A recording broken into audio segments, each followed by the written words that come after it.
Magandang hapon sa ating lahat. Ngayong hapon ay pag-uusapan natin ang naratibong komposisyon o ang pagsasalaysay. Ngunit bago ang lahat, meron muna ako katanungan. Kung kayo ay nasa masayang lugar or kayo ay nasa masayang pangyayari, paano nyo kaya ito ikukwento? Sige, Princess. Kung ikaw ay kasama mo ang iyong magulang, kasama mo yung mga kaibigan, o yung kaibigan, paano mo kaya ikukwento sa iyong kausap o sa iyong kaibigan rin? Halimbawa, kami ay nasa sa, Yes. I know. We're having, Pagka naglabaw ko namin, nag-discover lang kami, so I will describe it as, isa sa lesson ito. In a way na, In a way na, sasabihin ko lang kung ano yung mga ginawa, ano ang aming ginawa, kung ano yung naramdaman tayo ng bawat isa sa amin. okay, so, ayon kay Princess, isasalaysay niya ito kung paano nila ginawa, kung saan sila napunta, sa mga kasama niya, sa paraang masaya, di ba? Kasi nandoon yung sa isang masayang pangyari. So, konektado ang aking katanungan at ang sinagot ni Princess sa aking pag-uusapan ngayong hapon. At ito ang pagsasalaysay or pasalaysay o negatibong komposisyon. Ang pagsasalaysay, ito ay ang pagkukwento ng mga pangyayari, karanasan, impormasyon na merong una, merong simula, gitna at wakas. So ito ay nagbibigay ng aral, maaaring nagbibigay ito ng aral, karanasan, o kaya naman ay simple pagbibigay ng impormasyon sa kanyang kausap. Ngayon pag-usapan natin kung ano pa talaga ang negatibong komposisyon. Kapag sinabing negatibong komposisyon, ito ay ang isang paraan ng pagpapahayag na nagkukwento. Naghahayag ito ng magkakasunod ng mga pangyayari na kailangang paggalawin ng paunlad sa isang tiyak na katapusan. So kapag ito ay pagkukwento ng yung karanasan, halimbawa, kapag ikaw ay nakapunta sa isang lugar, paborito mong lugar. So, maaari mo itong ikwento na una, Bes, pumunta kami sa Cebu. Kasama ko yung magulang ko, yung kapatid ko, at yung mga kaibigan ko. Tapos magtatanong yan, di ba? Tapos, saan kayo pumunta? Siyempre na yung body. Yung nga sa Cebu nga, tapos yung kumain kami, nag-share kami, namili kami. Tapos, ano nangyari pagkatapos? Sasabihin mo naman na, umuwi na kami pagkatapos, at pahinga na kami sa hotel. So, di ba, meron siyang pagkakasunod-sunod. So, ang negatibong komposisyon, meron din siyang mahalagang detalye, pero ito ay papaliwanag ng susunod na reporter. Pag-usapan na lang muna natin ang negatibong komposisyon. So, ito ay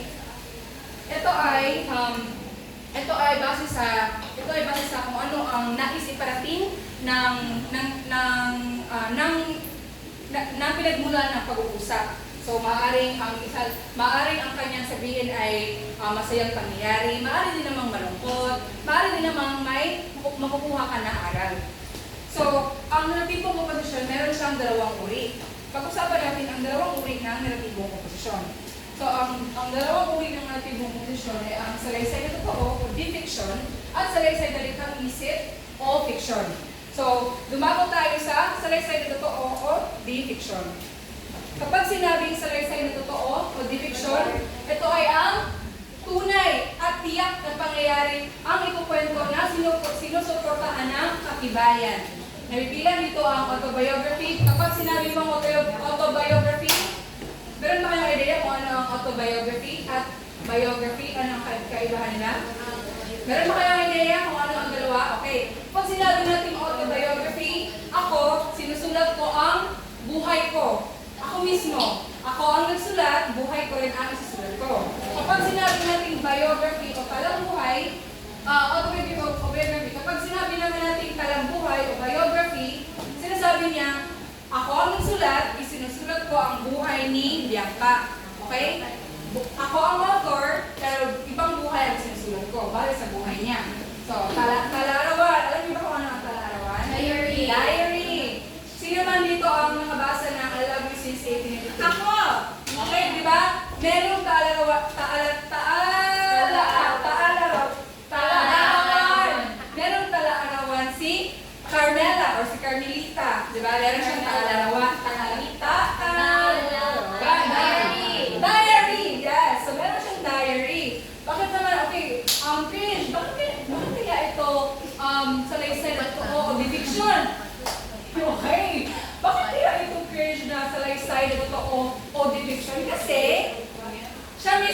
ebidensya. Pangyayari, karanasan niya yun. Ito yung nangyari sa buong araw niya. Ito yung nangyari sa buong araw ni Carmela. Nung nasa year siya na 1892, di ba? Okay, alaala, memoir, di ba? Kung ano ang gusto mong isulat na kagaya na naman ng isa, di ba? Meron siya mga memoirs sa kung saan siya nagpunta, sa mga kasama niya at mga kaibigan niya. Kasaysayan, history, journal, reported, sa balitang kwento. Siyempre, wala namang balitang peke, depende na lang sa nagbabalita. Kasi lahat ng balita, kailangan ko lang may ebidensya. Kaya yung tinawag na salaysay na totoo. Okay. Ang salaysay na totoo, ito ay hindi gawa-gawa. So, hindi siya puro-puro. Hindi rin ito nakahaluan ng damdamin ng author. Ito ay ayon sa totoo o tunay na pangyayari, karanasan o informasyon. Ang layunin ng salaysay na totoo o fiction, bigay ng karanasan, magbigay kaalaman, magbahagi ng karanasan o magpaliwanag ng buong pangyayari. Okay, so meron din itong simula, gitna, at wakas. Okay, maaaring nasa inyong isipan ba na? Maaaring nasa inyong isipan na, okay Krish, kapag ba salaysay na totoo o fiction, hindi na pwede yung katawa-tawa. Kasi di ba, hindi na pwede yung katawa-tawa o masayang pangyayari. No! Hindi! Ang sagot dyan ay, hindi po, ate! Ang sagot dyan ay hindi. Kahit na ito ay salaysay na fiction, o kahit ito ay salaysay na totoo o hindi fiction, maaari mo pa rin isalaysay ito o ikwento ito ng masaya. Kasi karanasan mo yun eh. For example, ako ay nagsusulat ng aming performance. Habang ako nagsusulat, nagtatype din ako ng aming research. Nag-revise din ako. Ngunit, habang ako ay nagsusulat, pumunta muna ako sa kusina. Bumalik ako sa lamesa ko. Ngunit, hindi ko na makita ang ballpen ko. So, hinanap ko siya sa buong bahay. Pero, hawak ko lang pala. Diba? Kahit na ito ay salaysay ng totoo, nakakatawa pa rin siya, diba? So, hindi lahat ng totoo ay seryoso. Maaari naman ka nakakatawa. Ang halimbawa nito ay kumahimik ka, Angelica. Okay. Ang halimbawa nito ay tanang buhay ni Daniel Padilla. Sino ito? Ni Dr. Rizal. So, ang author ito ay sinulat niya ang buhay o biography ni Dr. Rizal, kung saan siya nakatira, sino mga magulang niya, ilang taon na siya, saan siya nag-ara, ano mga sinulat niya, paano siya namatay, kailan siya namatay. So, maaaring ganyan ang loob ng buhay ni Dr. Rizal. Ngunit, hindi na iyan. Alam mo na. Okay. Ngunit, hindi lamang iyan. Okay. Meron ding salaysay na likha-isip o fiction. So, diba? Ikawat pa rin siyang uri. True. Very good. So, ikalawang uri na siya ng uri siya ng relativo composition. So, kapag sinabing salaysay na likha-isip o fiction, ito ay gawa lamang ng mayaman at malikot na imahinasyon ng author. So, totoo ba siya or hindi? Hindi. Very good. So, kabila, hindi ito totoo. Ito lamang ay gawa lamang ng author. Very good, Aura. Ito ay, ang layunin nito ay magbigay aliw, magpahayag ng damdamin, at maghatid ng mensahe o aral. So, kanino kaya natin ikukwento ang mga fiction? Okay, mga bata. Ang mga kabilang nito ay ang alamat. Diba? Totoo ba ang alamat? Alamat ng binya? Totoo ba? Totoo ba? Alamat ng binya? Hindi. Ang mito, mga Diyos at Diyosa, hindi. Anekdota, mga katakatawang mga monedor. Pero paano ba? Di tinuod ba? Nga, nakatawa mo ba kaya ang moon kay Nahub? Look, tinuod na? Pabula. Pero sa may, ano ang kaibahan ng pabula at parabula? Pabula ay ang mahal ko sa salita.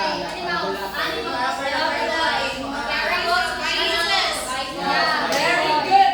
Kapag pabula ito ang mga hayop at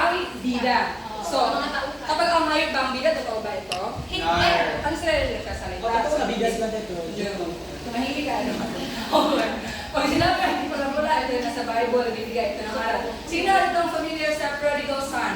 O, sige na, wala mong kibaw. Okay, kapag palaisipan, ito ay maaaring bugtong, di ba? Bugtong-bugtong. Si Eduardo, ano siya? Di ba? Maikiling kwento at novela. Kagaya nila mga novela ni Tangere. Okay. Nole. Tangere. Okay.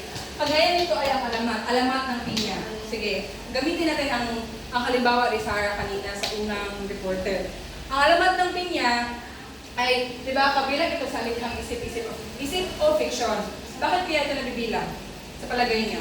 Kasi ito ay Kasi, personal na gagawa. personal lang ba? Bakit? Ano pa ba? Gusto ko na May message. may aral. Bakit ba? Pag fiction, hindi pag ano ba? Pag Ako sa yung question mo. bakit ito nabibilang sa salaysay na likhang isip o fiction? Kahit naman na ito ay di fiction, mahal ko ito may aral. Mahal ito din naman ito. Kasi, very good! Ito ay walang proof na si Ninya naman ay naging pinya. Bakit? Ba, ang pinya ba lang kita natin ngayon? Si Ninya ba yan? Hindi ate! Hindi, walang ganun. Walang ganun. Okay, so walang ebidensya na, walang katibayan o ebidensya na si Ninya ay naging pinya. Ito lamang ay magbigay aral sa mga bata na dapat, hindi, na dapat ano? Ano kaya ang aral sa alamat ng pinya? Oh, hindi. Huwag tamad. Huwag maging tamad. Ano pa? Don't be ignorant. Okay. Ano pa kaya? Gamitin ang mata. Ngunit ang isa sa mga pinaka-importanting aral doon, marunong kang, the way, ang words kasi ay powerful. Di ba? Nang sinabi na kanyang mama, sana magkaroon ka ng maraming... sana magkaroon ka na!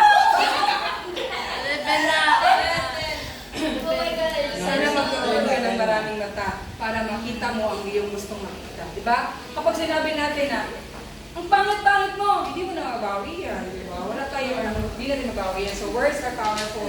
It might impact, it might affect the confidence of the people you are telling that. Okay.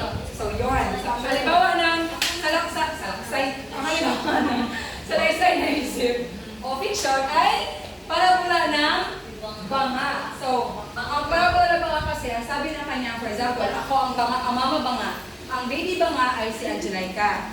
So, sinabihan ko, Angelica, wag kang tumabi, wag kang makisama sa mga ibang banga kasi naiiba ka. Kapag ikaw ay galing sa, ikaw ay banga na ginawa sa clay or like putik, hindi ka maaaring sumama sa mga porcelana, sa mga metal na mga banga. Kasi magkaiba kayo.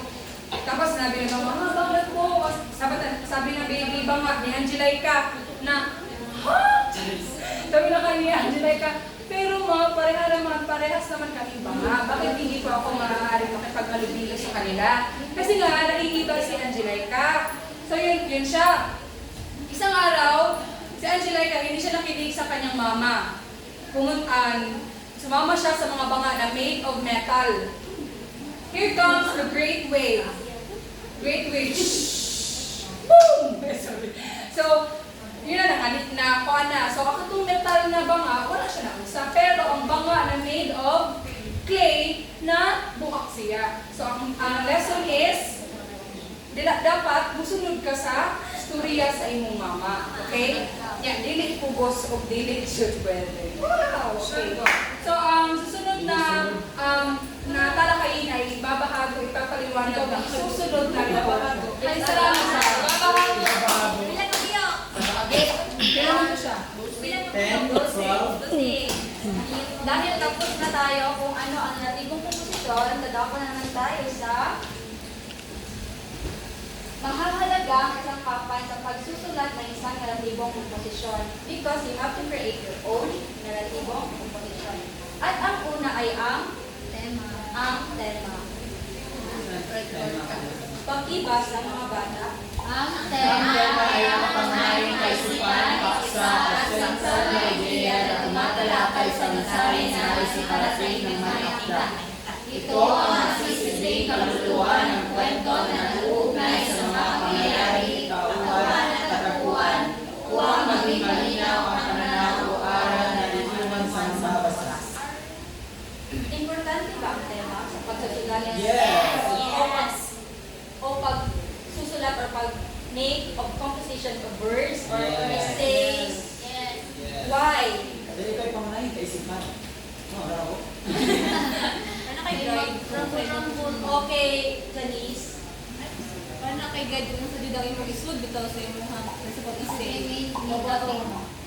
So para po, hindi malilito or hindi Yes. malilito ang mga mababasa. For example, ang yung tema, isa, context. Mistake. Okay, Okay. ulang lang.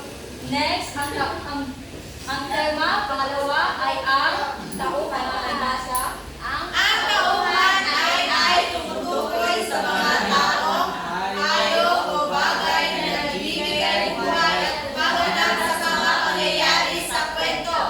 Sila ang nagsasagawa ng mga aksyon na nakakadaloy sa naratibo. Siyempre, kung merong tema, dapat may mga tauhan. Dahil, bakit kailangan merong tauhan na iyong ginawang naratibong komposisyon? Bianca.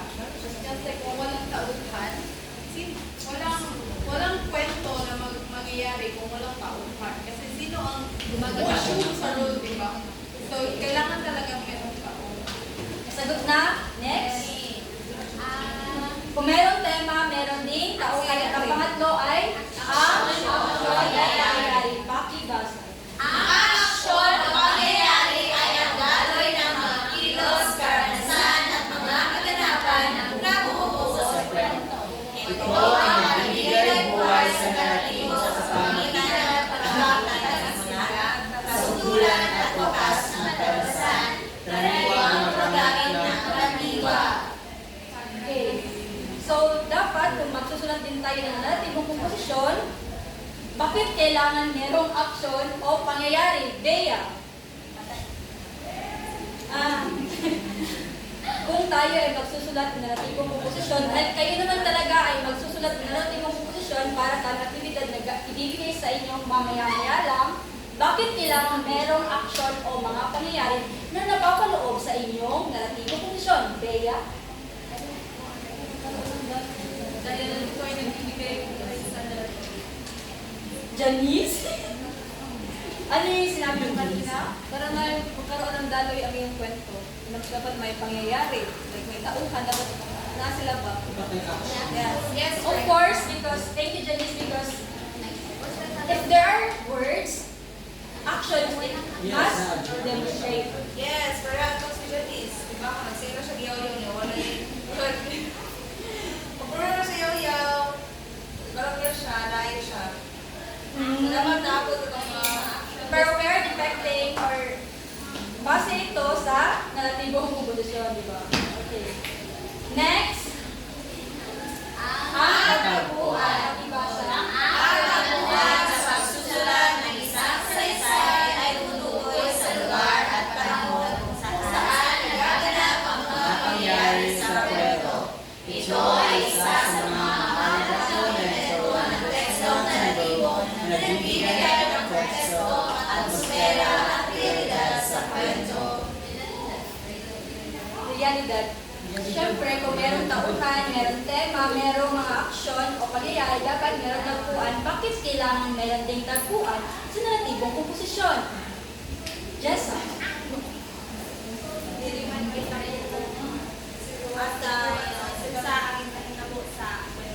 Okay, thank you. Panal, Ronaldin. So, importante nga na itagpuan kay kung wala itagpuan, hindi mo mahibaw kung asa nahitabo ang event. Yeah. Or diba, sometimes when there is tagpuan, for example, ang setting ninyo kay nasa sunrise mo, if na-adyo po dito, Imagine na ba sa nababasa? Tagpuan is sa Picture mini how- forest. Ikaw. so lamok na to. So it is important na enjoy tagpuan because adto pud ang sinugod kay mas naik ka mas sigaw. Mapaibuan din mo. Picture out. Like that. Tagpuan siya sa stage. Last but not the least, ang tinig. Pakibasa. Ang hilig ay tumutukoy sa tono sa loobin ng may akda sa paksang kanyang tinatalakay. Ito ang nagtatakda kung paano mararamdaman o maintindihan at mabasa ang akda. Ang hilig sa pagsusulat ng isang salaysay ay tumutukoy sa tono sa loobin ng may akda sa paksang kanyang tinatalakay. Ito ang nakakakda kung paano mararamdaman o maintindihan at mabasa.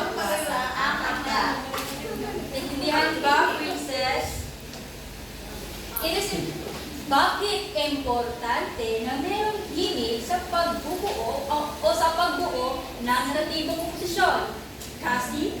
Ha?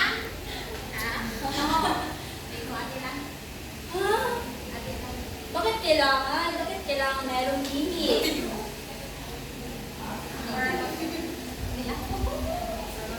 Minus point, mag-ikasi-kasi. Okay, Eileen? Mahalaga na mayroong himig sapagkat dito dito maintindihan ng mababasa ang akda.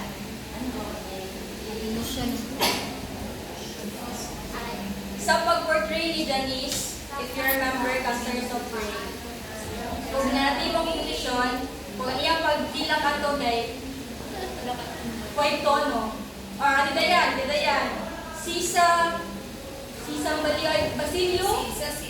Christine, para sa mga anak mo. Kaya na yung tono, hindi siya appealing the audience. Okay, so ano nga ang limang kasangkapan?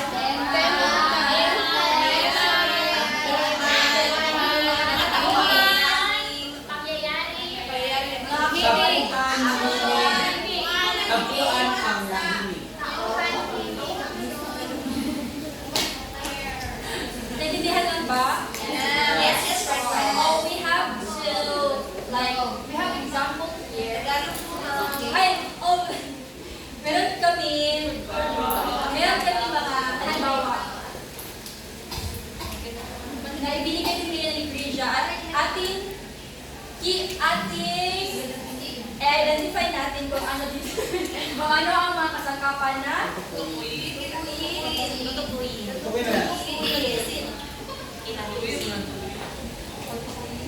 okay. Ano ang tema?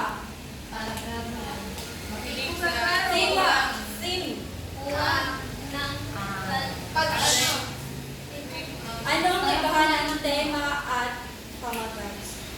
Sorry mga paumanhin, binibitin. Ang tema ay Ang tema niya is Message. tema. Ano ang tema? Yung dapat makinig sa channel. recognition. Followers niya. Good followers. Ano ang tema, Krisha? Krisha, ang sipin. Para pala ng mga Team niya ko ka ng Red team or Recognition na.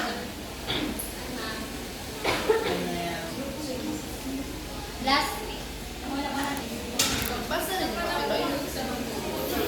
no, first parents. problema niya kaya ka ng conman. Guidance. Pagsunod sa tayo ng ulam. Okay, muna ang tema. Ito. English ito.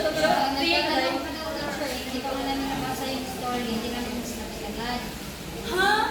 We read it earlier. In-explain kaya ni Krisha. yung sa day mo. Ha? Diba in-explain kaya ni Krisha kung ano ang patungkol sa tarapula ng mga Makinig sa mga Hindi siya makinig sa kanyang ina. at si Laura din. Dinakinig kanina kay Teacher Krisha. Ano naman? Sino naman ang mga tauhan? nanay na banga. Nanay na banga. Anak na banga. Tapos Metal na banga. Okay, so ang mga aksyon ng pangyayari na naganap. Mga action? Ano? Sumama siya ay Si Angelica. sumama siya sa mga banga na hindi niya sa uri. Sinabihan siya ng kanyang ina na Wow. Saan natagpuan? sa grass. Sa beach. Sa may tubigan. Sa karagatan. Sa beach. Lawa. Nakakagaw. Lumundag sa lawa at nasarapan sa malamig na tubig. Ano ang himig? Bibig. Ano siya? Ano? Mix, no? Yes. Mixed motion Masaya. Bipolar syndrome.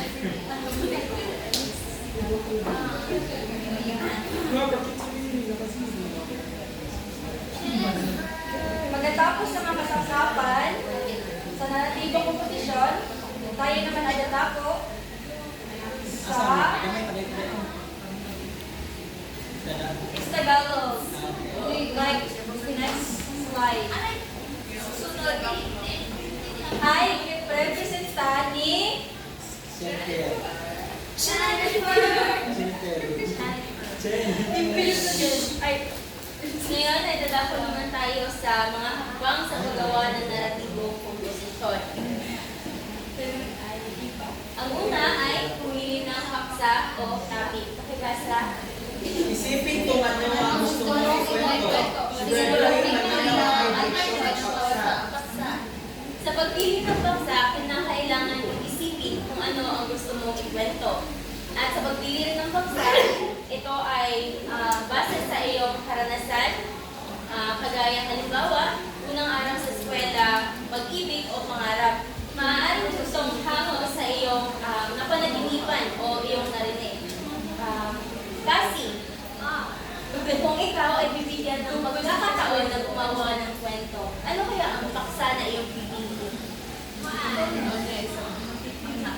Yung paksa o English is topic. About sa country. About sa Bansa. okay, about sa bansa. Pangalawa, tukuyin ang layunin. Sa pagtukoy sa layunin, dito mo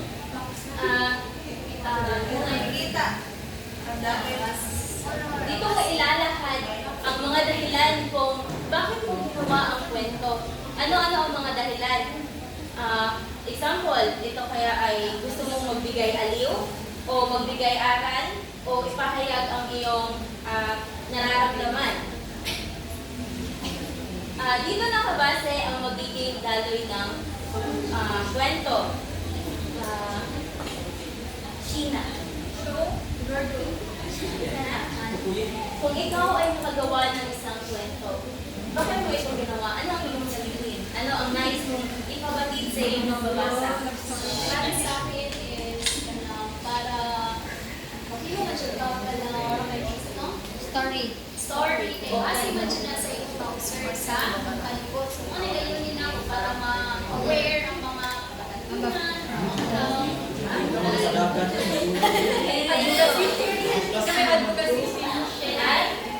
At ang pangatlo ay ilahad ang mga tagpuan at tauhan. Pakibasa.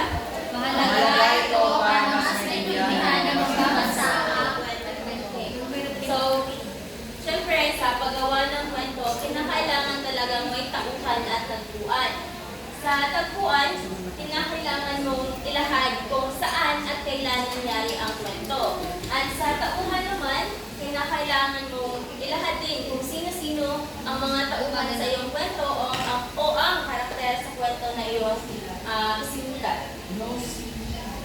At ang pang-apat ay gumawa ng tungkay o story structure. Pakibasa. Karaniwang bahagi ng ating komposisyon, simula, pagpapakilala ng tauhan at tagpuan, gitna, dito nangyayari ang problema o pangyayari, wakas, solusyon o ending ng kwento. Okay, sa story structure, mo din siya ang imuhang magsilbing outline. So, sa paggawa ng tungkay, kinakailangan mo sundin, kinakailangan mo gumawa ng tatlong bahagi ng naratibong komposisyon. Ito ay ang simula, kung saan ipinapakilala mo ang mga tauhan o karakter sa iyong kwentong ginawa o di kaya ang tagpuan kung saan at kailan nangyari ang kwento. At sa dikha naman, dito nangyayari ang problema o mangyayari. Dito mo isusulat o isasalaysay kung ano ang pangunahing problem na naagian sa character o sa tauhan sa iyong kwento. At sa wakas naman, ito ay ang resolusyon kung paano nasolusyonan o paano naharap ng tauhan ang problema na kanyang kinakaharap. At panglima naman, isulat ang unang draft. Simulan ang talakay at sundan ang tamang pagkakasunod-sunod ng pangyayari. Sa pagsulat ng unang draft, kinakailangan mo meron ka talagang banghay, or in English is story structure. Dahil hindi ka makakagawa ng draft kung wala kang banghay. At sa paggawa din ng unang draft, sa paggawa ng unang draft, huwag kang matakot na magkamali dahil ito ay ang ideya, ang gustong ipahiwatig ng dito ay kinakailang ibahagi mo ang ideya sa iyong kwentong isusulat. Bale, ang unang draft is mura na siya imuhang first step sa pag-make o ka ng kwento. At Yun lamang po. magandang hapon ulit sa inyo lahat. So, bilang kontinusyon sa aming topic tungkol sa mga hakbang sa pagsulat ng relatibong komposisyon, dumako naman tayo sa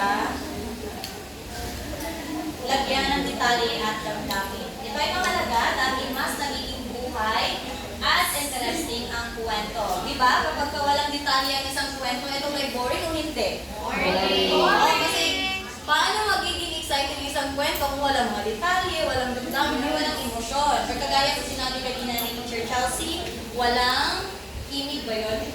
Oo. Walang damdamin, so magiging boring talaga isang relatibong komposisyon or kwento. Panghuli, i-edit o i-revisa. So, siguraduhin malinaw at maayos ang kwento. Kayo, kapag nagsulat kayo ng isang komposisyon o narratibong komposisyon, tiyak ba kayo na perfect na? Sa una pa lang yung pagsulat niyo? Di ba hindi? Kaya dito papasok. Maliban na lang kung tayo gagamit ng artificial intelligence. Alright. So, dito papasok ang panghuling hakbang ng pagsulat ng naratibong komposisyon. Dapat natin i-edit o i-revisa para ito'y maging para maging maayos ang daloy ng kwento, magiging maayos ang daloy ng ating komposisyon. So, bago tayo dumako sa mga halimbawa na aming inihanda, ano nga ulit ang mga hakbang sa pagsulat ng naratibong komposisyon? Una, Jessa. Ano ang magbigay ng isang hakbang sa pagsulat ng naratibong komposisyon? Matagin mo dyan? You may call a friend if you like. Okay, tama. Tama ba si Jessa? Yes! Okay. Ako. Sheena. Nagsimula si Sheena sa panghuli. Okay. Pangalawa, tama naman si Sheena. Okay. Pangalawa, ano nga ulit yung pangalawa? Tukuyin ang layunin. Okay, tukuyin ang layunin. Pangatlo. Malakahan ang mga tagpuan at tagpuan. Okay, pangapat. Gumawa ng banghay. Ano nga ulit yung banghay? Okay, yun ang pagkakasunod-sunod. Dito papasok ang salitang simula, gitna, wakas. Next, ano nga ulit yung susunod sa pagsulat o paggawa ng banghay? isulat ang unang draft. Okay, tama. Next, lagyan ng detalye at damdamin. At panghuli, itong ating i-edit o i-revisa. Or in English, you need to revise your composition. So, meron kami inahanda dito na may halimbawa ng naratibo. So, naratibo. Yun ay tapon na. Pakibasa? Higit sa diploma. Okay. Anong tawag dito? Ito ang Paksa. tama. Or type. Okay. Maaari niyo bang basahin ang simula? Pumasok ako sa sarili na ang tanging baon ay ang pangarap ng kapatid mo sa loob ng apat na taon. Akala ko kasama ang nagtutupad sa high school. Ngunit sa unang linggo pa lang, tila sinampal ako ng realidad na makita ko ang makakapal ng libro at ang listas ng pagbabasay ng kailangan ng Sa inyo, anong napansin niyo sa simula? Sino ang pinakilala doon or ano ang ipinakilala sa Ang tauhan. ang tauhan? Pangalawa, Ang pangyayaring tagpuan sa Tagpuan. Okay, tagpuan. Diyan natin makikita ang sa simula ang tauhan at ang tagpuan. Okay. Gitna. una, Mga ako sa lingso at pagkainaman. may mga kailangan sa kaaway ang malamig na kape at ang hiwala ng aking dapdap habang tinatapos ang aking tesis. Sunod, naranasan ko ang pagkuhan ng pagsamartas sa aming subject. Kasi, ito ako tutunan hindi sapat ang pagrinig. Kailangan rin ang pagrinig. Pagkatapos, nakaano ako ng mga kaibigan sa sigayan ko sa tuwing pakiramdam ko ay nandito na kaya. Sila ang naging pamilya ko sa loob ng universidad. Okay, ano napansin nyo sa gitna? Merong dito ano yung pinakita sa gitna? Ang problema, ang pangyayari or ang suliranin. Yeah. Ganun lang kadali intindihin ang aming topic. Wakas. Nagkaganto ko na ang kolehiyo ay hindi lamang kadalasan ng diploma. Ito ay isang proseso ng paghubog sa ating pagkatao. Higit pa sa taas na mata. Ang pinakamahalagang nakuha ko ay ang kakayahang humahuli matapos ng bawat pagkatalo. Mahusay. So sa wakas, dito natin makikita ang resolusyon at ang banal ng kwento or ng naratibong komposisyon. Okay, since nakikinig kayo kanina, ano nga ulit ang hakbang? Hakbang. Mga hakbang sa pagsulat ng naratibong komposisyon. Una, pumili ng Paksa. Tukuyin ang layunin. Okay, tama. Pangatlo. Di kayo. Okay, tama. Pangapat. Sumulat na ng drop. Panghay. Ang structure. Panglima. Sulat ang unang drop. Okay. Panganim.